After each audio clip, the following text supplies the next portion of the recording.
Stand straight, stand in Tadasana, and with your feet apart. Stand with your feet apart, hip width apart.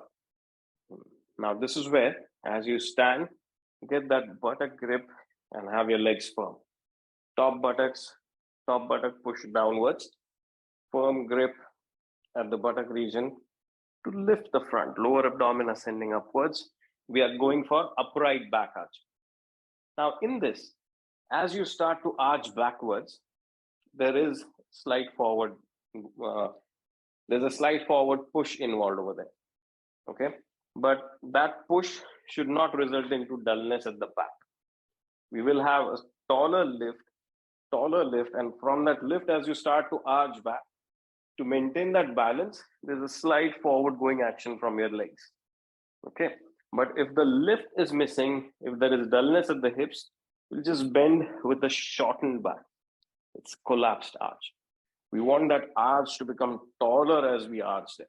So start with just arching a little bit. Even if you're able to drop all the way down, I'll say observe your arch where you stay firm with your legs, you have the top buttocks down, and you get that taller lift at the front.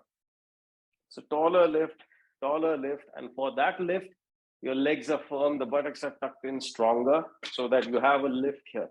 If the buttocks go loose, this is the area which can go dull, causing pinching at the lumbar. So top buttock down, front thighs longer. As you arch, lift the sternum up. And from there, lift and come up, okay?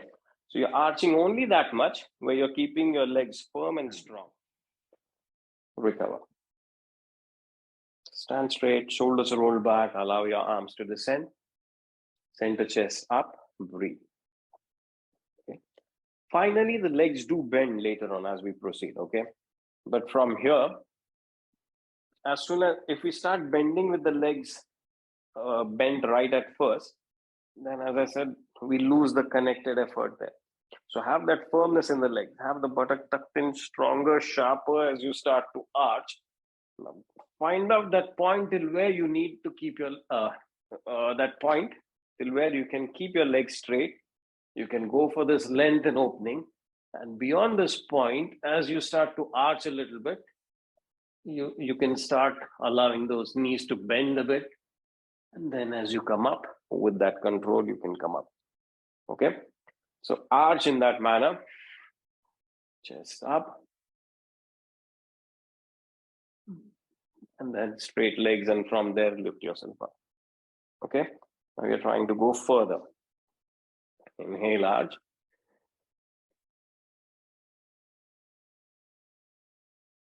And then come up. So have that control in the hips even as you go further. Wall. Placing the palms on the wall, you can go for Urdhva Mukha Svanasana there.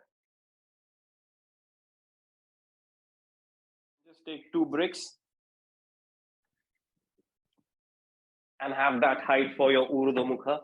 If you can find something taller, you can place your hands on that taller support. But observe, it's the tucking of the buttock region and elongating the front thighs, lifting the lower abdomen as you arch over there.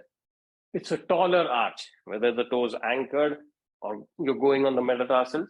Legs have to remain firm and you have to feel a continuous arch over there, okay? No pinching whatsoever at the back. If you start feeling the pinch, extra height. Find a table, a steady table, and your palms can be a little taller over there, okay? You can repeat Urdhva Mukha Svanasana. If you want, you can get into Adha Mukha, Urdhva Mukha. Taller lift, Adha Mukha, go for that extension, Urdhva Mukha. Okay? Others, those who can continue, we can go closer to the wall now, and it's the same upright arching there. So being close to the wall, you can arch,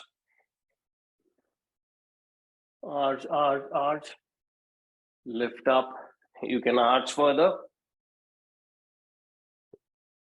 Find out if you can reach the wall, come up. Okay. Find out at what stage you can go there.